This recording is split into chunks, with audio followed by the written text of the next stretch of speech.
하나님께서 당신의 백성들에게 말씀하시는 것은 바로 우리 주변에 있는 환경뿐만 아니라 우리가 사는 이 첫 세상을 통해서 그 하나님이 당신의 백성들을 어떻게 인도하고 어떻게 하나님 나라로 우리를 이끌어 가시는가를 보여주는 그 하나님의 섭리와 계획을 이 보이는 만물을 통해서 우리에게 주셨다는 것을 오전에 말씀을 드렸어요.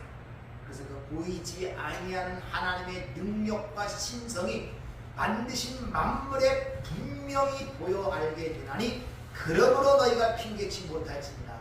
이렇게 로마서 1장 20절을 우리에게 기록을 하고 있단 말입니다. 그래서 공중의 새를 보라, 또 들의 백합화를 보라. 왜 그것을 통하여 하나님의 섭리를 이해하지 못하느냐? 너희 삶 속에 함께 하시는 그 하나님을 너희가 이해하지 못하느냐? 이런 말씀을 하신 것을 오전에 여러분에게 말씀을 드렸습니다. 너희가 그것들보다 귀하지 아니하냐? 이렇게 반문을 하시죠. 오늘 우리의 영역의 가장 근본적이고 그 근저에 깔려있는 내용을, 그 핵심적 내용을 오늘 30절에 말씀을 하십니다. 하물며 너희일까 보냐 믿음이 작은 자라. 이렇게 이야기를 하고 있습니다. 그것은 바로 믿음의 문제다. 다시 말하면 너희가 나를 믿지 않기 때문에 일어나는 일이라는 것입니다. 그래서 눈이 성한 그 문제의 마지막 구절이 너희가 하나님과 재물을 겸하여 섬기지 못하는 너희 주인이 누구인가가 나타나는 것이 바로 그 염려라는 문제를 통하여 가르쳐주고 있기 때문에 그렇다는 것이다. 염려라는 것은 바로 하나님을 믿지 않고 타락한 인간들이 결국 이 보이는 세상을 보고 살아가는, 거기에 자신의 욕망과 뜻과 목적을 두고 살아가는 그 세상의 신, 그걸 맘모나스, 재물이라고 표현했는데 바로 그것이 이 세상 신이라는 거예요. 이들이 그렇게 염려하는 것은 결국 하나님이 아닌 세상 신을 하나님으로 섬기는 불신앙의 문제임을 오늘 지적하고 있단 말입니다. 그래서 믿음이 없는 자라, 이렇게 이야기를 하고 있습니다. 믿음이 없다는 이 단어를 보면 올리고 피스티스, 믿음이 적은 자라고 했는데 믿음이 없다는 그 말과 동일하는 거예요. 또 다른 말로 의심한다는 말이에요. 믿음이 적다는 말은 의심한다는 말과 같은 의미로 여러분이 생각하시면 돼요. 그렇게 의심하는 마음은 어떤 결과를 나타내는가를 야고보가 잘 얘기해 줍니다. 자, 야고보 1장 6절을 보면 오직 믿음으로 구하고 조금도 의심하지 말라. 의심하는 자는 마치 바람에 밀려 요동하는 바닷물결 같으니 이런 사람은 무엇이든지 죽게 얻기를 생각하지 말라. 두 마음을 품어 모든 일에 정함이 없는 자로다. 이렇게 얘기해요. 즉 성도는 무엇을 먹을까, 무엇을 입을까, 무엇을 마실까의 염려와 근심을 하기 전에, 그걸 기도하고 부르짖기 전에 뭐라? 믿음의 문제를 한번 점검해 보라는 것입니다. 믿음의 문제. 즉 믿음으로 보질 못하면 결국 눈으로 보이는 현세적인 것을 마음에 담게 돼요. 그것을 의존하고 그것을 의지하기 때문에 바로 마음에 염려와 근심이 생길 수밖에 없어요. 왜? 그것을 자기의 힘과 능력으로 그것을 내 것으로 가져야 되지 않습니까? 그래서 그걸 내 자랑이 돼야 되고 내 가치가 돼야 되고 내 의존이 돼야 되기 때문에 피조물인 우리가 끊임없이 그것을 갖기 위하여 갈구할 수밖에 없고 거기에는 경쟁과 다툼과 시기가 드러날 수밖에 없기 때문에 한순간도 염려와 근심에서 떠날 수가 없다는 것입니다. 그래서 여기서 염려와 근심으로 살던 자가 미국 가면 염려와 근심이 없어지느냐? 지구 반대편에 가도 여전히 염려와 근심이 삶을 장악하게 되는, 결국은 이 땅에서 빠져나오는 길밖에 없단 말이야. 믿음이 없다 하는 그 말은 하나님을 신뢰하지 못한다, 하나님을 의지하지 못한다 하는 그 말은, 믿음이 없다는 그 말은, 의심한다는 그 말은 또 다른 말로 너희가 보이는 세상만 보고 살아간다. 그래서 주님이 공생이 시작하시기 전에 광야 40일 동안 금식하시고 시험을 받죠. 첫 번째 시험이 돌로 떡을 만들어 먹어라, 이렇게 얘기하죠. 그리고 천하 영광, 보이는 영광을 보여주면서 내게 절하면 이것을 내게 주리라 그러죠. 근데 성경 주님이 그거에 대해서 뭐라고 답변하고 그걸 이기십니까? 사람이 떡으로 사는, 보이는 떡으로 사는 것이 아니라 여호와의 입에 나오는 말씀으로 산다 그러죠. 이스라엘 백성이 40년 광야의 길을 걷게 하신 이유가 그걸 깨닫게 하기 위해서 하셨다고 말씀하잖아요. 무슨 말입니까? 사람은 보이는 이 땅의 것으로 살아가는 것이라 너희가 창세기 2장에서 알지 못하느냐? 하나님의 입에서 나오는 그 생기를 불어넣음으로 너희는 생명, 살아있는 존재가 된 것이지, 눈에 보이는 그런 것들로 인하여 너희가 살아있는 존재가 된 것이 아님을 너희가 깨닫지 못하느냐. 그게 사람이 떡으로만 사는 것이 아니요 여호와의 입에 나오는 모든 말씀으로 산다는 그 말씀의 의미란 말입니다.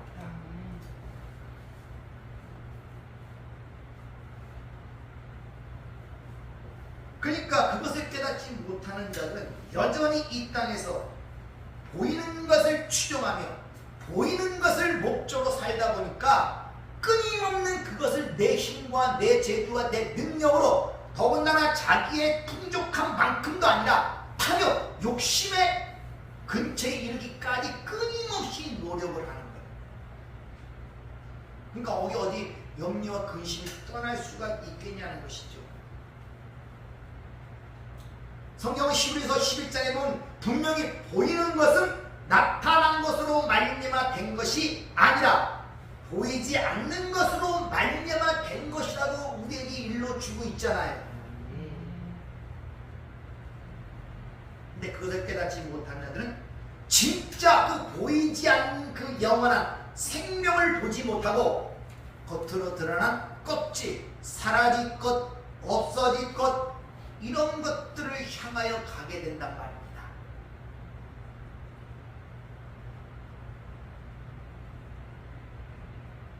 그 저와 여러분이 지금 이 인생길 속에서 신앙생활이라는 과정 속에서 계속적으로 살아가면서 사람이 보이는 이 떡으로만 세상 것으로 사는 것이 아니라 하나님의 말씀, 그 주어지는 생기, 그 진리로 진짜 사는 것인가를 깨닫고 가는가를 보셔야 돼요.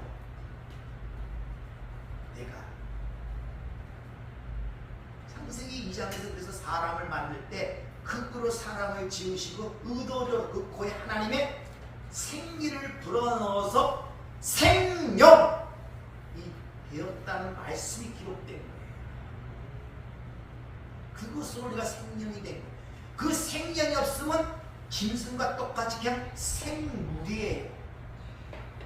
근데 죽은 자들은 생물이 사는 줄 알아요. 그걸 짐승이라고 하는 것입니다. 성경에서. 그런 자들은 먹고 마시고 입는 일에 모든 걸 올인을 해요. 그것에 희노애락이 왔다 갔다 한단 말이에요. 그건 짐승의 삶이라고 성경은 얘기하고 있죠. 그것을 전도서는 미친 짓이라고 해요. 미친 짓이라는 단어를 할렐루야라는 그 단어와 같은 의미가 있는데, 자기를 칭송하며 살아, 자기 만족을 위해서, 자기 영광을 위해서, 그것을 성경에서 표현하기를 미친 짓, 이렇게 표현합니다. 따라서 인간은 죽어서 단순히 흙으로 돌아가는 것이 아니라 하나님께 준 그 생기는 하나님께로 돌아간다고 성경은 분명히 우리에게 보여주고 있습니다. 전도서 3장 21절, 인생들의 혼은 위로 올라가고 짐승의 혼은 아래로 땅으로 내려가는 줄 누가 알겠는가, 이렇게 얘기합니다. 그래서 부활이라는 것은 악인의 부활도 있고 의인의 부활이 있는 거예요. 인간이라는 존재는 하나님께로부터 주어진 그 생기는 영원 불멸한 영혼이란 말입니다. 악인들도 부활이 있다니까요. 왜? 영벌에 처하기 위해서. 그래서 다 일어나게 돼 있어요. 그래서 의인은 영생, 영원으로 들어가고 악인은 영벌로 들어가는 것입니다. 이런 것들을 교훈하시기 위해서 솔로몬의 영광이 이 꽃 하나만 갖지 못하는 백합화를 귀를 통하여 이 백합화는 그래도 시들면 아궁이의 땔감으로 하지만 너희가 이것들보다 얼마나 귀한 존재이냐, 이런 말씀을 오전 중에 말씀을 드렸죠. 훨씬 귀하고 영원 불멸한 그 영을 가진 존재임을 너희가 깨닫지 못하느냐, 이렇게 얘기합니다. 지금 여러분의 눈에 보이는 이거 먹는 그 감각적인 것들, 그것이 인간의 전부가 아니란 말이에요. 그게 중요한 것이 아니라 그 안에 담긴 하나님께로부터 온 그 영혼이 중요하다. 아, 네. 그래서 천하보다 한 영혼이 귀하다고 하는 거예요. 네. 그래서 그 안타까운 마음이 오늘 본문에 그대로 드러나죠. 하물며 너희일까 보냐. 하물며. 그 단어를 보니까 이게 홀로 멜론 휘마스, 절대로 아니다. 왜 강조했어? 절대로 너희는 아니야, 그런 존재가. 그래서 베드로가 보면 베드로 5장 7절에 보면 너의 염려를 주께 맡기라. 그가 너를 돌보실 대로 맡긴다는 단어가 이게 에필립토라는 단어가 쓰는데 나를 거기다 던지다는 뜻이에요. 던지다. 잘 생각들 해보세요. 항상 내가 예를 들지만 그분이 하는 일을 보고 칭송하고 위대하다고 찬송하고 뭐 이렇게 얘기를 할 수 있어요. 뭐 그분은 어쩌고저쩌고. 쉽게 말하면 그냥 외줄타기 그 선수가 그 걷는데 한 번도 실수한 적이 없어요. 이제 제일 높은 고층 빌딩에 줄을 쳐놓고 거기를 건너가기 위해서 사람들이, 수많은 사람들이 거기에 모였습니다. 그래서 과거에 그런 그 사람의 경험과 그걸 통하여, 그 명성을 통하여 당신은 절대 떨어지지 않고 저기까지 건너간다는데 전부 다 박수를 치고 환호합니다.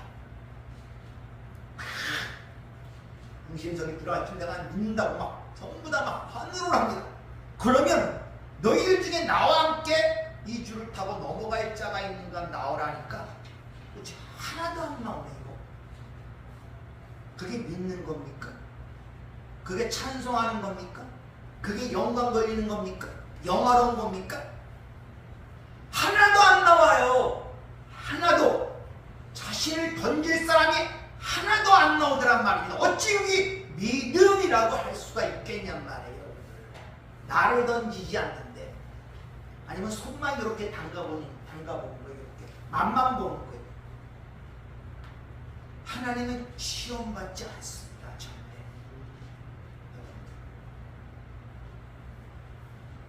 그에게 나를 전부 다 던지라는 거예요. 믿음이라는 것은 그분에게 나를 던져버리는 거예요. 아, 네. 나를 부축해서 같이 가는 것이 아니라 나를 그분에게 던져버리는 거예요. 그분과 나와 함께 발을 꼭 같이 걸어가는 것이 아니라 나를 그분에게 던져버리는 거예요. 그걸 네. 연합이라. 아, 네. 던져버려. 믿음이 적은 자들아. 이 마태복음에서 믿음이 적은 자들은 이런 몇 번이 나오는데, 특히 14장 31절에 보면 배가 풍랑이 일어나죠. 그래서 물이 들어오고 죽을 때가 돼요. 근데 저기서 예수님이 걸어오세요. 근데 영인 줄 알아요. 주님이 그들에게 두려워하는 그들에게 나가서 왜 의심하였느냐. 그리고 그 앞에 오늘 똑같은 단어가 없습니다. 믿음이 적은 자라. 왜 의심하느냐. 믿음이 적다는 말은 다른 말로 의심한다는 그 말이란 말입니다. 왜 의심하였느냐. 왜 의심하였느냐. 의심. 그래서 창세기 3장의 인류의 모든 문제가 드러나는 게 창세기 3장의 사건인데 거기서 바로 불신앙의 문제가 나와요. 반드시 죽으리라 의심인가요? 죽을까 하노라 그 틈새를 놓치지 않고 뱀이 와서 결코 죽지 아니하리라. 의심하는 것으로 끝나는 것이 아니라 하나님과 반대편으로 가게 만드는 사탄이 의심을 하게 돼요. 가장 친밀한 연합적 관계, 한 몸을 이루는 부부관계 속에서 가장 힘든 것이 뭔지 아십니까?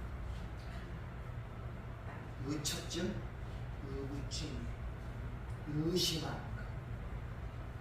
그거 있으면 못 삽니다. 못 삽니다. 계속 의심.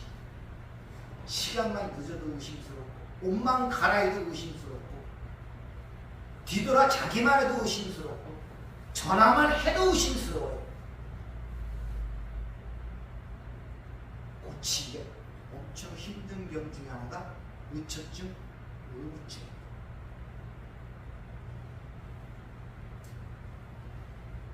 바로 불신앙의 문제라고 해요. 우리 근원 그거에 잡혀있는 의심, 항상 의심하는 하나님.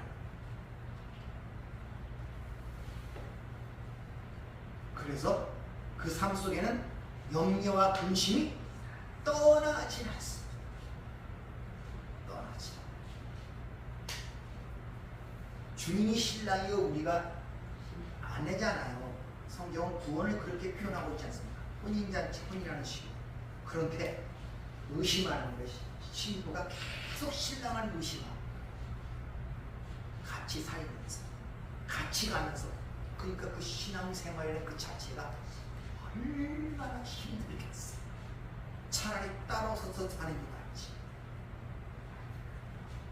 염려, 근심, 불안, 두려움. 그 신랑이 누군지 모르고 자꾸 같이 하는 신랑이 생각 속에 피상적 신랑으로만 인식하고 그냥 호적에만 올라가 있는 신랑의 이름만 알고 있는 살과는 전혀 관계없는 신랑을 열어놓으신 예수라는 신랑이 아닙니까?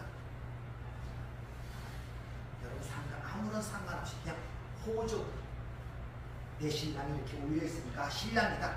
성령에서 신랑이라니까 신랑인가 보다. 그런 신랑 생활하고 계시지 않습니까 혹시? 근데 염려와 근심이 떠났다. 혼자 살아야 돼서.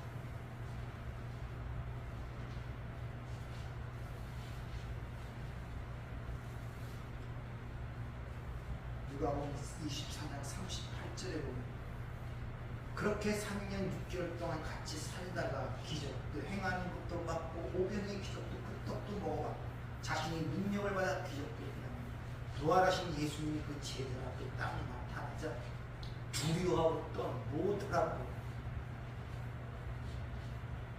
거기서 똑같은 말 어찌하여 두려워하며 어찌하여 마음에 의심하느냐.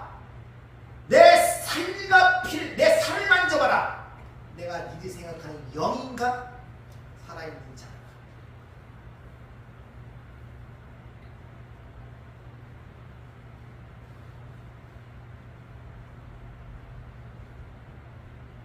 이게 바로 우리의 문제다. 주님이 부활하셔서 성령으로 말씀 진리로 여러분 안에 들어와 나와 연합이 돼서 그분이 나를 성좀 삼고 계시다고 성경은 얘기하고 있지 않습니까? 그런데 끊임없는 의심이 일어나는 거예요. 왜 의심하냐? 그분이 마치 저 떨어진 분이 아니면 그냥 감지도 안 되는 영이나 무슨 유령을 보는 것처럼 실제 신랑으로는 감각이 느껴지지 않아요. 신앙생활 힘들어지는 거예요. 그러니까 그 예전에 육구로 살던 그 육신의 예수를 자꾸 원하는 거예요. 그것만 기억하고 그걸 통해서 보려고 그러는 거죠. 쉽게 말하면 오병의 기적을 일으켜줘야 아 예수님이 살아계시고 있구나 이런 식으로 없으면 불안하고 두렵고 떨리는 거 자꾸 숨는 거 그러다 보니까 있어야 할 예루살렘 도성을 떠나 엠마오 도상으로 즉 사방으로 떨어져 나가면 중심으로 흔들리기 시작합니다. 여러분 믿음장이나 11장에 보면 믿음으로 노아는 의를 쫓는 의사가 되었다고 하고 아브라함은 믿음으로 하나님의 약속을 믿음으로 후손을 얻었다고 합니다. 그리고 6절에 보면 믿음이 없이는 하나님을 절대 기쁘시게 할 수 없다고 우리에게 이야기를 하고 있단 말입니다. 믿음이 없이는 하나님을 기쁘시게 할 수 없대. 그럼 우리는 잘 아시는 분들 로마서 8장 32절 자기 아들을 아끼지 아니하고 내어주신 이가 어찌 그 아들과 함께 좋은 것을 주시지 않겠냐. 그 아들 안에서 내가 너에게 주지 않는 것이 무엇이겠냐 이런 뜻이거든요. 그러면 그걸 진짜 우리가 믿는다면은 우리의 필요한 것들을 하나님이 반드시 공급해 준다는 사실을 우리가 믿어야 되지 않습니까? 네. 그게 믿어지지 않으니까 어째 하나님의 은혜에 우리의 자신을 투신 던져버릴 수가 있겠냐는 말이에요. 항상 내 일은 내가 해야 돼. 내가 판단하고 내가 계획해서. 지금 함께 하시는 그 하나님께서 나를 통해서 인도하시니까 하나님의 섭리를 보지 못하니 공중의 새를 통해서 먹이시고 입히시는 하나님의 그 섭리를 보지 못하니 항상 내 재주와 내 능력으로 모든 걸 내가 판단하고 기준하여 행해야 된단 말입니다. 아끼지를 못하고.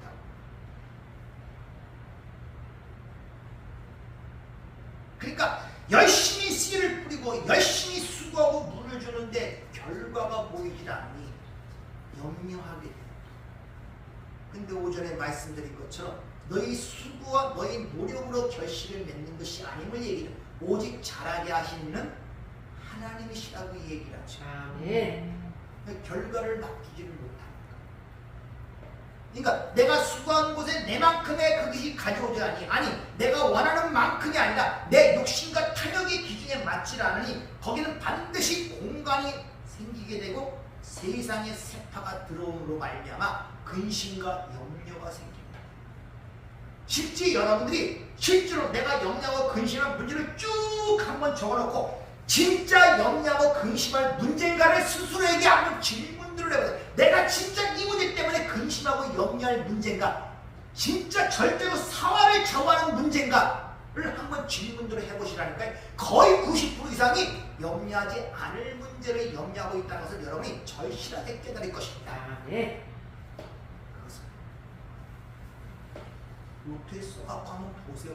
내가 지금 다 나를 염려스럽게 하고 힘들게 하고 고통스러운 것들을 항목을 쭉 적으세요. 그래놓고 이게 진짜 그렇게 염려하고 근심스러운 것인가?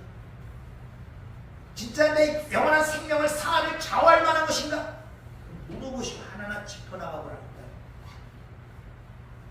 근데 그런 것이 아님에도 불구하고 그것이 나의 지금 현재의 삶을 힘들고 고통스럽게 한다는 것입니다.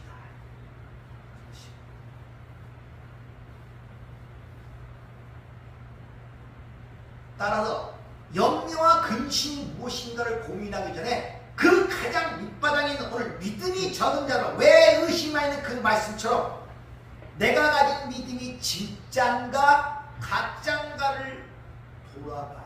네.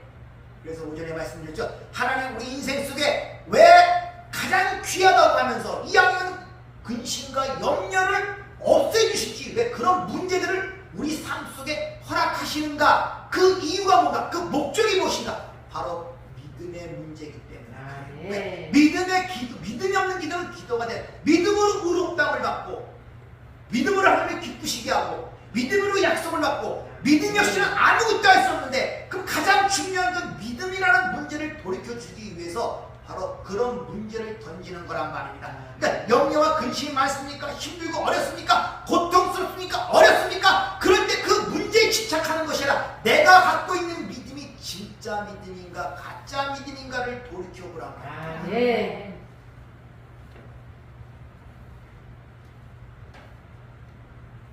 임시적이고 사라질 것, 썩어질 것에 대한 믿지 못하는 염려는 결국 하나님의 섭리, 하나님이 이 세상을 통치하시고 섭리하시고 나와 함께 내 인생길을 인도하는 불신앙에서 비롯되기 때문에 그런 것이란 말입니다. 광야 40년 구원의 길을 예중으로 그 이스라엘 백성이 40년의 생활 동안에 그들은 끊임없이 염려했습니다.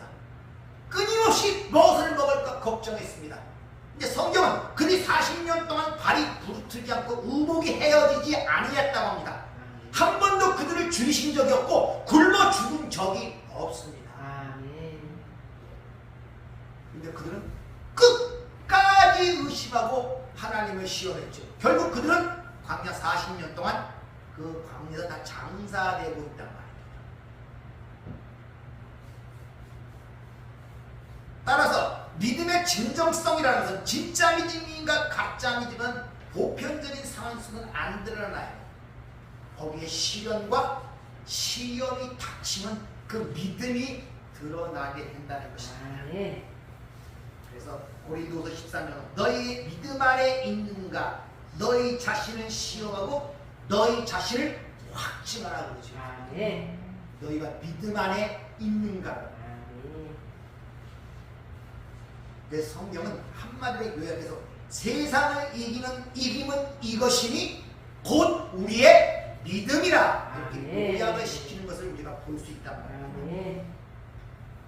그러면서 다시 한번 우리에게 각인을 31절 마지막 절 다시 한번 이 얘기를 하고 있습니다. 그러므로 무엇을 먹을까 무엇을 마실까 염려하지 말라고 반복하여 얘기를 하는 거예요. 왜? 말씀이 더욱더 우리 안에 깍 박힌 목과 같이 깊숙이 새겨져야 하기 때문에 오전에 말씀드린 것처럼 듣던 말씀 또 들어 또 듣고 또 듣고 또 듣고 또 듣고 또 들어서 그 말씀이 내가 돼야 되는 것입니다. 내 육신이 말씀화가 돼야 된단 말이에요. 그럴 때 외부에서 그런 것이 들어올 때마다 그 내 안에 들어있는 목과 같은 말씀이 그것들을 완전히 장악해버리고 그것을 쫓아낼 수 있는 힘이 생기는 것입니다. 그래서 믿음은 반드시 연단이라는 그 과정이 통과돼야 돼요. 그러니까 여러분들이 삶 속에 염려와 근심이 생기고 악남되는 불안과 두려움이 생길 때 어떻게 생각하느냐, 어떤 환경의 여건을 벗어 내가 욕망에 중독된 그것 때문에 하는 그런 관점으로 볼 것이라 내 믿음이 지금 시험을 받고 있구나, 하나님이 내 믿음이 진짜 믿음인가 아닌가를 돌이켜보라고 나에게 지금 사인을 주고 있구나 이렇게 생각하시면 된다. 그래서 베드로서 1장 6절을 보면 그러므로 너희가 이제 여러 가지 시험으로 말미암아 잠깐 근심하게 할 수 없으나 오히려 크게 기뻐하도다. 너희 믿음의 확실함이 불로 연단하여도 없어질 금보다 더 귀하여 예수 그리스도께서 나타나실 때 그 앞에 칭찬과 영광과 존귀를 얻게 하였습니다. 하기 위해서 시험을 주십니다. 근데 이 믿음이라는 것이 우리가 스스로 발생될 수 없습니다. 만들어낼 수가 없어요. 그래서 믿음은 반드시 하나님께서 우리에게 선물로 주십니다. 근데 그 선물로 주신 것을 사용하지 아니하면 힘을 발휘할 수가 없어요. 마치 우리가 태어날 때부터 이 근육과 육신을 갖고 태어납니다. 근데 이 근육이 사용되지 아니하면 점점 쇠약해져요. 여러분들 나이 드실수록 운동 많이 하셔야 돼요. 이 근육이 자꾸 이렇게 쇠해진단 말입니다. 아시겠습니까? 믿음도 사용하지 아니하면 그렇게 아무런 힘을 발휘할 수가 없어요. 믿음을 사용하셔야 돼요. 사용하시면. 누가복음 8장에 보면 그래서 풍랑을 위해 두려워하는 제자들에게 너의 믿음이 어디 있느냐 이렇게 물어요. 너의 믿음이 어디 있느냐? 왜 내가 준 믿음을 너희가 사용하지 않느냐 이런 말이란 말입니다. 왜 여러분 마음속에 근심과 염려가 들어오고 불안과 두려움일 때 하나님이 여러분의 선물로 주신 그 믿음을 사용하지 않습니까? 왜 그 하나님의 믿음을 사용하지 않습니까? 어떨 때 믿음을 사용하신다고요? 대부분이 우리 믿음을 이야기하는 거 보면 내가 원하는 걸 주실 줄 믿습니다. 실제 다 100% 믿지도 않아요. 솔직한 얘기로. 줘도 그만 안 줘도 그만이에요. 진짜 받을 것 같으면 살을 걸고 붙들고 늘어져야 될 거 아닙니까? 그때 내 욕심과 내 기준에 내 판단에 맞추는 그것을 그냥 하나님이 얻기 위해서 믿음이라는 단어를 사용하는 것이지 그건 믿음을 사용하는 것이 아니란 말입니다. 믿음을 훈련을 시켜야 된단 말이에요. 운동을 많이 하면 근육이 강해지잖아요. 예? 운동을 많이 하면 근육이 강해진단 말입니다. 다리고 팔이고. 따라서 믿음을 증진을 시켜야 되는데 믿음을 증진시키는 방법이 뭐겠습니까? 말씀을 듣고 읽고 묵상하여 내 것으로 내 안에 못으로 박히도록 내 것으로 갖는 방법 위에는 믿음을 증진시키는 법이 없다. 아멘. 그래서 로마서 10장 17절 그러므로 믿음은 들음에서 나고 들음은 그리스도의 말씀으로 말미암는다. 이렇게 얘기를 합니다. 근데 이것을 원어로 보면 좀 이것이 그런데 그리스도의 말씀이 아니라 그리스도가 이 속격 그것도 주어입니다. 속격이고 또 말씀도 따로따로 해. 쉽게 말하면 그리스도에 속한 그 내용에 속한 그 믿음 그들이 그러니까 그리스도에 속한 그들이 그 내용을 아는 그들이 바로 그 믿음이다 이런 말이에요. 그리스도와 연합된 자들 그리스도의 영이 있는 자들 그 진리로 아는 자들이 바로 그 믿음이다 이런 말이란 말입니다. 그러니까 여러분이 믿음인 거예요. 아멘. 여러분의 결실이 하나님의 믿음의 결실들이 저와 여러분이란 말입니다. 그 시부터 11장 아브라함이 뭐 믿음으로 어쩔 때 그 믿음에 전부 다 주어가 생략된데 그 주어가 전부 다 하나님의 믿음이에요. 아멘. 하나님의 믿음으로 아브라함이 그 위치에 이뤘고 아멘. 하나님의 믿음으로 모세가 하나님의 믿음으로 그 다윗이 그 위치에 이른 것이지 아브라함의 믿음이 그렇게 된 것이 아니란 말입니다.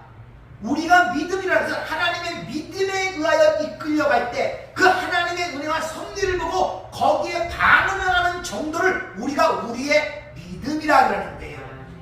만약 우리의 믿음에 의하여 구원이 결정된다면 우리는 하루에 수십 번 떨어져요.